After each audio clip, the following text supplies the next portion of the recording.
బంగారం కొనాలనుకుంటున్న వారికి ఈ రోజు కొంత ఊరటనిచ్చే వార్త వచ్చింది. మంగళవారం ఉదయం బులియన్ మార్కెట్ ప్రారంభమైన వెంటనే బంగారం ధరలో స్వల్ప తగ్గుదల నమోదైంది.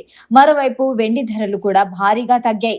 అంతర్జాతీయ మార్కెట్లో చోటు చేసుకుంటున్న మార్పులు, డాలర్ కదలికలు, పెట్టుబడిదారుల సెంటిమెంట్ ప్రభావంతో విలువైన లోహాల ధరల్లో రోజువారీ హెచ్చుతగ్గులు కొనసాగుతున్నాయి.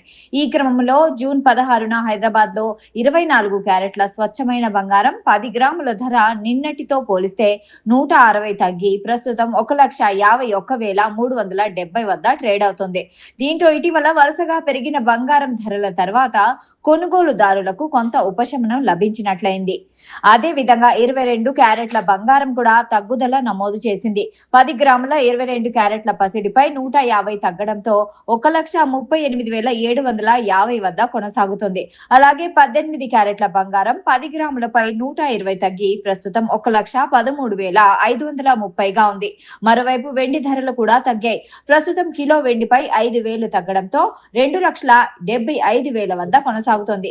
పారిశ్రామిక వినియోగం, పెట్టుబడి డిమాండ్ కారణంగా వెండి ధరల్లో ఇటీవల భారీ మార్పులు చోటు చేసుకుంటున్నాయి. అంతర్జాతీయ మార్కెట్లలోనూ బంగారం ధరల్లో మార్పులు కనిపిస్తున్నాయి. సింగపూర్ మార్కెట్లో 10 గ్రాముల బంగారం భారత కరెన్సీ ప్రకారం 1,79,210గా నమోదైంది. అక్కడ కూడా నిన్నటితో పోలిస్తే బంగారం ధరలు గణనీయంగా తగ్గాయి.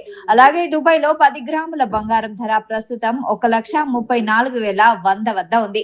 దుబాయ్ మార్కెట్ లో కూడా ఈ రోజు బంగారం ధరలు భారీగా క్షీణించడం గమనించదగ్గ విషయం. సాక్షి టీవీ ప్రసారాలను నిలిపివేయటం చట్టరీత్యా నేరం. సాక్షి టీవీ ప్రసారాల కోసం మీ స్థానిక కేబుల్ ఆపరేటర్ను వెంటనే సంప్రదించండి. డిటిహెచ్ లో, ఇంటర్నెట్ లో కూడా సాక్షి టీవీ ప్రసారాలను వీక్షించవచ్చు.